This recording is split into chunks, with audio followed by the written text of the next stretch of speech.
Bonjour à tous et bienvenue dans cette nouvelle vidéo. Aujourd'hui, je vais vous montrer un peu le fonctionnement de la forge à charbon que j'ai restaurée. Donc si vous n'avez pas vu la vidéo où je restaure la forge à charbon, je vous invite à aller la regarder. Je vous mets un lien ici ou ici. Voilà, donc je vais forger avec cette nouvelle forge à charbon, je vais forger un petit tanto japonais. Allez, c'est parti!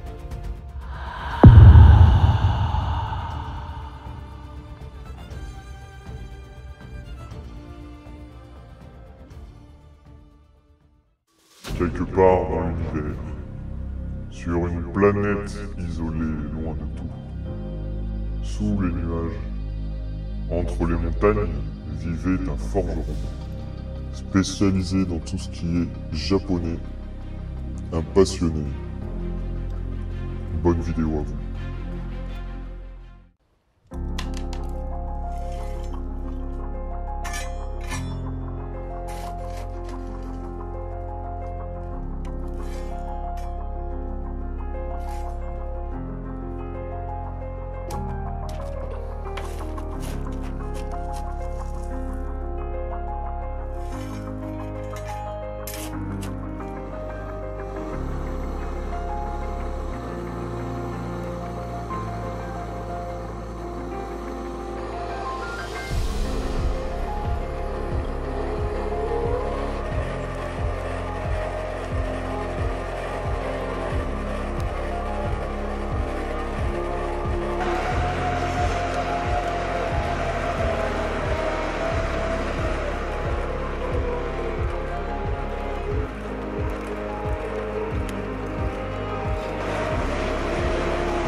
Donc voilà le tanto une fois terminé. J'espère que vous voyez comme il faut. De toute façon, je vous aurais fait des gros plans.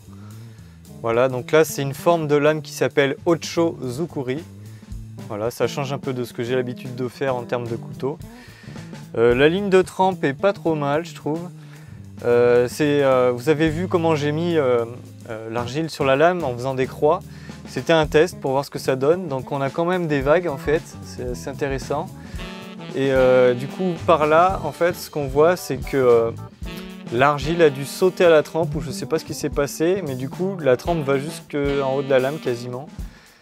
Et du coup c'est assez intéressant parce que ça me l'a fait des deux côtés de la lame. Voilà. Alors attendez, je vais regarder la caméra en même temps que vous, comme ça je peux voir. Voilà, on voit bien que ça l'a fait des deux côtés. Donc c'est cool, du coup je l'ai laissé comme ça parce que j'aurais pu le retremper. Voilà. Donc après tout ça c'est fait à la lime, voilà, sur le manche. Donc c'est vraiment traditionnel japonais. Comme vous avez pu le voir, j'ai essayé de faire vraiment au plus traditionnel possible pour le polissage, donc à la pierre japonaise. Je suis vraiment content du résultat. On a quelque chose de vraiment bien uniforme, il n'y a pas de rayures superficielles ou quoi. Donc c'est vraiment cool. C'était pas facile comme projet, mais c'est vrai que de temps en temps c'est bien de se challenger un peu. Et puis moi je suis vraiment dans ce style là, dans le style de couteau japonais. J'aime bien tout ce qui est katana, wakizashi, tanto. Donc ce tanto là, je ne l'ai pas affûté, j'ai laissé volontairement 1,5 mm au tranchant. En fait, pourquoi? Parce que ça sera plus destiné à une pièce d'exposition par exemple, pour mettre en vitrine ou ce genre de choses en fait.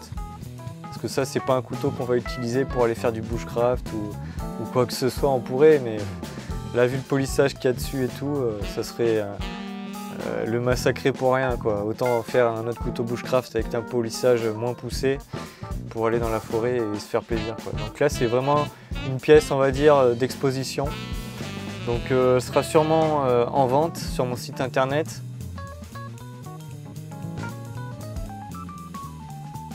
Si tu as aimé la vidéo, n'hésite pas à laisser un pouce en l'air. Tu peux également t'abonner à la chaîne. Comme ça, tu recevras toutes mes prochaines vidéos. Il faut cliquer sur la cloche et appuyer sur toutes. Comme ça, tu recevras toutes les prochaines vidéos. Moi, je vous dis merci et à la prochaine. Ciao!